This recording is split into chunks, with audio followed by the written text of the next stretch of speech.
اللہ فرماتے ہیں وَتُعِزُّ مَن تَشَاءُ وَتُذِلُّ مَن تَشَاءُ کی عزت اور ذلت تو کیا فرمایا؟ عزت اور ذلت تو اللہ فرماتے ہیں ہم دیتے ہیں، تم کون ہوتے ہو اس کا فیصلہ کرنے والے؟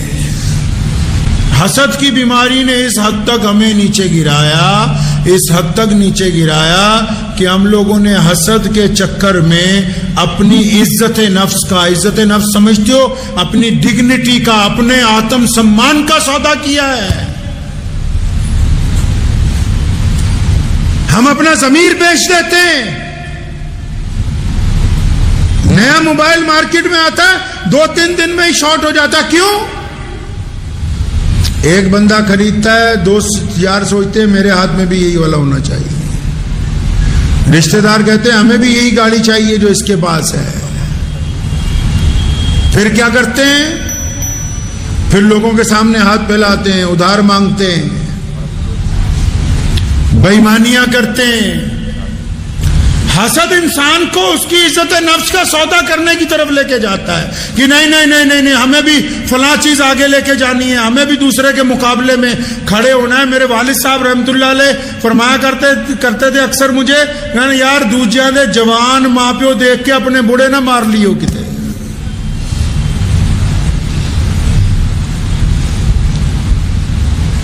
دوسروں کو آگے دیکھ کے وہ بھی مت کھو دو جو تمہارے پاس ہے، اس کو بھی ضائع کر دو تم۔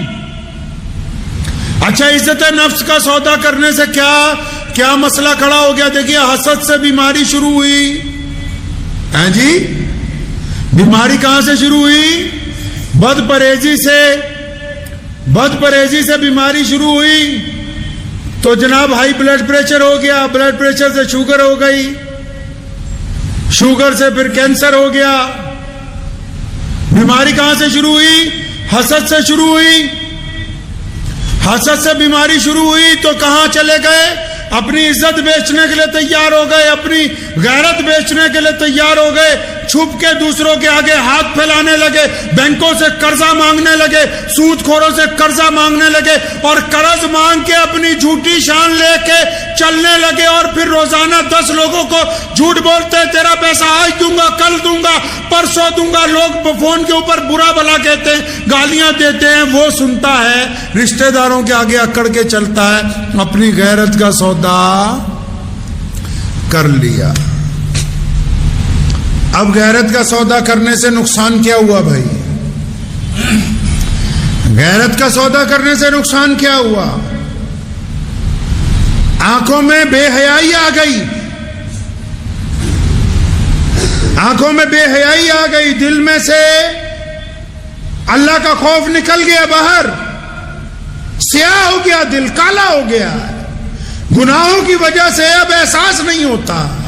مومن بندہ اس وقت تک مومن ہے، لکھ لیجئے اس بات کو دل کی تختی پہ۔ اگر کوئی بندہ یہ سمجھتا ہے کہ میں کب تک مومن ہوں، اگر گناہ کرنے کے بعد، گناہ کے بعد میں کہہ رہا ہوں، میرے لفظ پہ غور کیجئے، اگر گناہ کرنے کے بعد اس کے دل میں ندامت پیدا ہوتی ہے، اگر گناہ کرنے کے بعد شرم محسوس کرتا ہے، اگر گناہ کرنے کے بعد اس کو شرمندگی ہوتی ہے، 4 لوگوں کے بیچ میں بیٹھ کے بھی، جبکہ ان لوگوں کو نہیں پتا کہ یہ زناکار ہے، ان لوگوں کو نہیں پتا کہ اس نے چوری کی ہے، اس کے باوجود یہ دل میں شرمندہ ہوتا ہے، تو اس کا مطلب ابھی بھی ایمان باقی ہے، یہ واپس اللہ کی طرف رجوع کرے گا۔ لیکن جب اپنے گناہ پہ ہٹ دھرمی کرتا ہے تو اس کا مطلب دل سیاہ ہو چکا ہے۔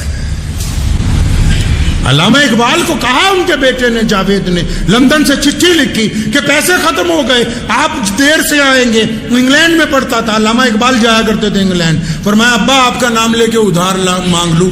چٹھی کے جواب میں نظم لکھ کے بھیج دی، فرمایا خودی نہ بیچ غریبی میں نام پیدا کر۔ حسد کی وجہ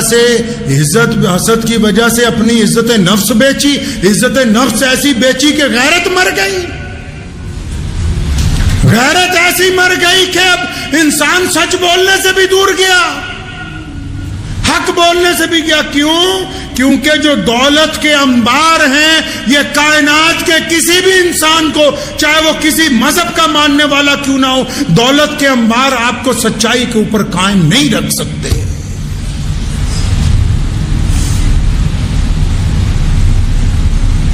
حضرت خالد بن ولید رضی اللہ تعالیٰ عنہ مسلمانوں کے جرنیل تھے. جس دن کیسر و کسریٰ کا محل فتح کیا, اتنا سامان نکلا, ہیرے جواہرات, قالین, فرنیچر, اتنا سامان نکلا کہ پہاڑ بن گیا پورا.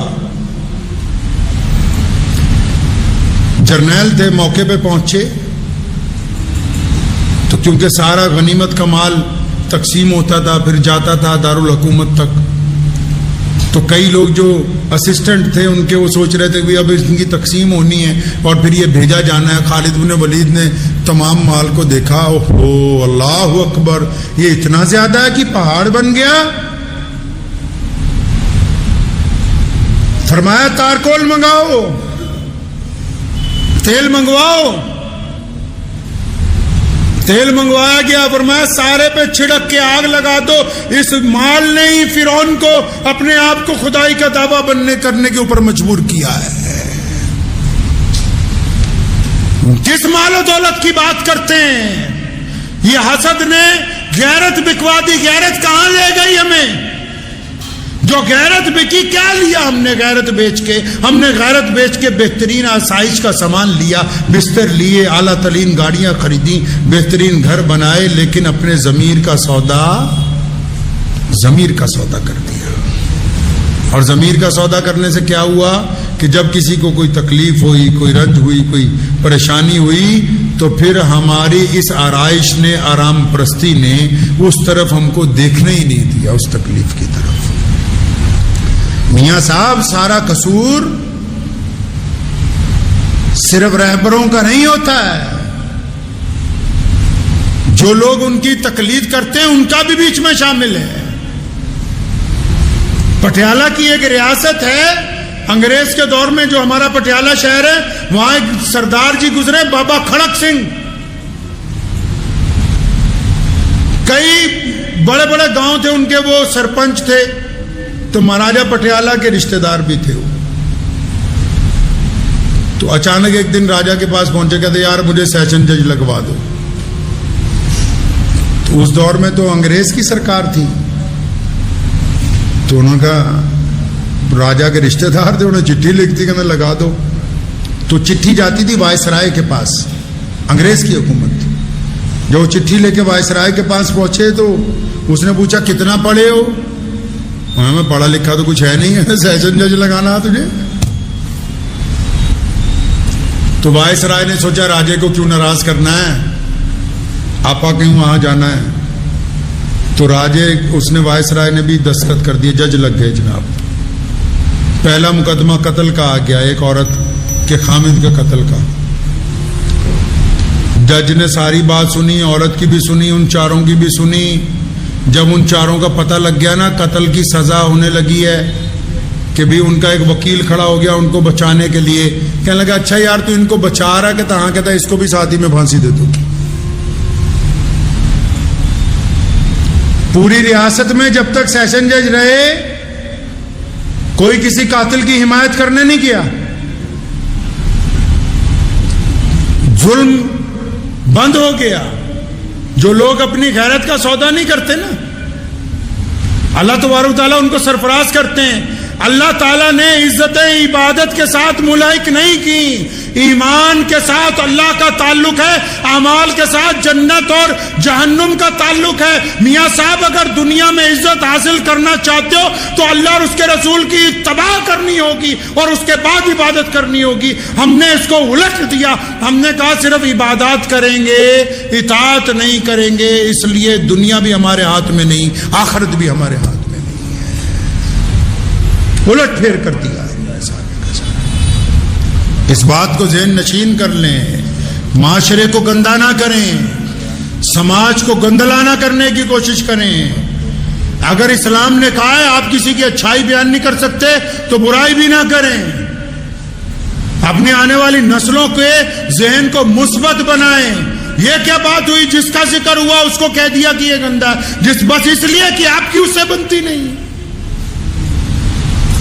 اور جہاں تک یہ مسائل ہیں جو آج کل ملک کے اندر آ رہے ہیں کہ جی فلاں اسلامی سوسائٹی پہ پابندی لگ گئی, جی فلاں کے اوپر پابندی لگ گئی, ایک بات ذہن نشین کر لیں کہ دنیا کا کوئی سیاستدان جو ہے نا، جتنے بھی لیڈر ہوتے ہیں دنیا میں، ان کو کسی مذہب سے بیر نہیں ہوتا. ان کا کام ہوتا ہے سرکار میں آنا، سرکار چلانا، اور ان کو ہر وہ لوگ چاہیے ہوتے ہیں جو سرکار میں آنے کے اندر معاون ثابت ہوں. آپ نے اپنی سیاسی طاقت کو توڑا ہے. آپ نے اپنی سیاسی طاقت کو توڑا ہے. بس جب تم نے خود اپنے ہاتھوں سے جا کے پوچھ لو بھئی اگر ووٹ دینے کس کے کہا، گاڑے گاڑوں کو دیں گے، انصاری انصاریوں کو دیں گے، قریشی قریشی. جب تم ابتدا میں رسول اللہ صلی اللہ علیہ وسلم کی نعوذ باللہ خلاف ورزی کرتے ہو، وہ کہا نا کسی نے، تو ادھر ادھر کی نہ بات کر، یہ بتا کہ قافلہ کیوں لٹا. مجھے رہزنوں سے گلا نہیں، تیری رہبری کا سوال ہے. جب اتباع ہے ہی نہیں، دین کی اتباع معاشرے میں ہی نہیں ہے، صرف مسجد میں دین کی اتباع ہے. مسجد میں نمازی ہیں، باہر بے ایمان ہیں. مسجد میں نمازی، باہر سود خور. دوگلا پن جو ہے اللہ اور اس کے رسول کو پسند نہیں ہے. اس لیے اپنی غیرت نہ بیچیں، اور اگر غیرت نہیں بیچنی تو حسد کرنا چھوڑیں، رشک کرنا شروع کریں، تلقین کرنا شروع کریں، اس راستے پہ چلنا شروع کریں جو راستہ ترقی کا ہے. اس راستے پہ چلیں جس میں اللہ اور اس کے رسول کی اطاعت ہے، اس کی فرما برداری ہے، جس میں عزتیں چھپی ہوئی ہیں. ہر بات پر اپنا قصور دوسروں کے سر منڈنے کی کوشش نہ کیجیے. مجھے کئی لوگوں نے کہا کہ فلاں معاملے میں بیان دینا چاہیے. میں کہا جو ایک دو لوگ بیان دے رہے ہیں وہ بھی اس لیے دے رہے ہیں کہ بس سوشل میڈیا کا پیٹ بھر دیں. اگر یہ دیانتدار ہوتے، ایماندار ہوتے تو اپنے لوگوں کو یہ نہ کہتے کہ تمہاری نمائندگی ویدھان سبھا میں چاہیے، تمہاری نمائندگی پارلیمنٹ میں ہونی چاہیے. یہ دیانتدار نہیں ہے یار. انہوں نے اپنی غیرت کا سودا کیا ہے، اور جن لوگوں نے غیرت کا سودا کیا وہ عزت کی بات کر نہیں سکتے. دعا کیجیے اللہ تبارک و تعالی ہم سب لوگوں کے دلوں کے اندر جو روگ ہیں، دلوں میں جو روگ ہیں، سمجھتے ہیں دلوں کے روگ، جو دلوں کے روگ جنہوں نے ہمارا اطمینان چھینا ہوا ہے، سکون چھینا ہوا ہے. بڑے بڑے لوگ مولوی بن گئے کتابیں پڑھ کے، اپنے آپ کو بہت بڑے، لیکن اپنے بھائیوں کے لیے دلوں میں دشمنی ہے. سوچتے ہیں کہ پتہ نہیں ہم فلاں کو نیچے گرا لیں گے. میری ماں اکثر ہمیں نصیحتیں کرتی رہتی تو اکثر کہا کرتی پنجابی میں کہ کاما دے کہن نہ ٹگے نہیں مارتے. کوا جو ہوتا ہے نا وہ سوچتا رہتا ہے کہ فلاں جھوٹا بھینس مر جائے تو میں اس کا گوشت کھاؤں گا. اس کے کہنے سے جانور ہلاک نہیں ہوتے.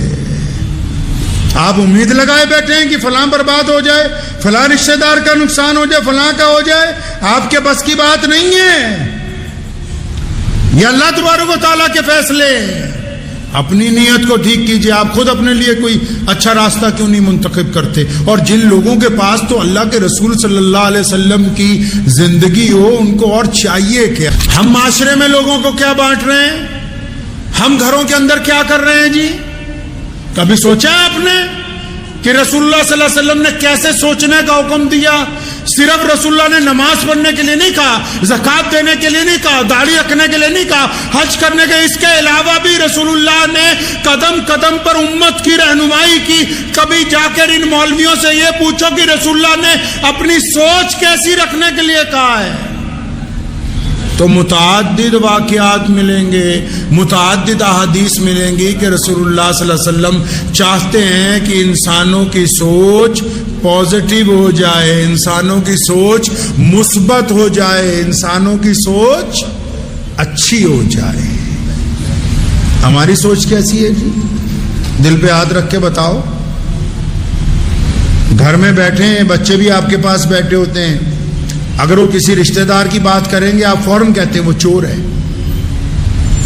کسی لیڈر کی بات کریں گے آپ کہتے ہیں ڈاکو ہے. کسی ولی کی بات کہتے ہیں آپ کہتے ہیں بے ایمان ہے. آپ اپنی آنے والی نسل کو سمجھا کیا رہے ہیں کہ یہ سارا معاشرہ ہی چوروں ڈاکوؤں بدماشوں کا ہے؟ آپ علماء کی بات کر لیں تو ان پر تنقید ہے، آپ دنیا داروں کی بات کر لیں ان پر تنقید ہے، آپ سیاستدانوں کی بات کر لیں ان پر تنقید ہے۔ آپ آنے والی نسل کو کیا پیغام دینا چاہتے ہیں؟ آپ کے بچوں کے سامنے آپ کے بھائیوں کی بات ہوتی ہے تو آپ اپنے بھائیوں کو ڈاکو بتاتے ہو، تمہارے بچوں کے سامنے تمہاری بہنوں کی بات ہوتی ہے تم انہیں بے ایمان بتاتے ہو، تمہارے بچوں کے سامنے تمہارے پڑوسیوں کی بات ہوتی ہے تم انہیں بے ایمان بتاتے ہو۔ کس لیے اپنے رشتہ داروں کو، دوستوں کو، پڑوسیوں کو، یاروں کو، لوگوں کو کیوں اس طرح کہتے ہو بھائی؟ کیوں؟ تاکہ دل میں حسد ہے کہ جس جگہ یہ ہے تو یہ کیوں ہے، میں وہاں پہ کیوں نہیں پہنچا۔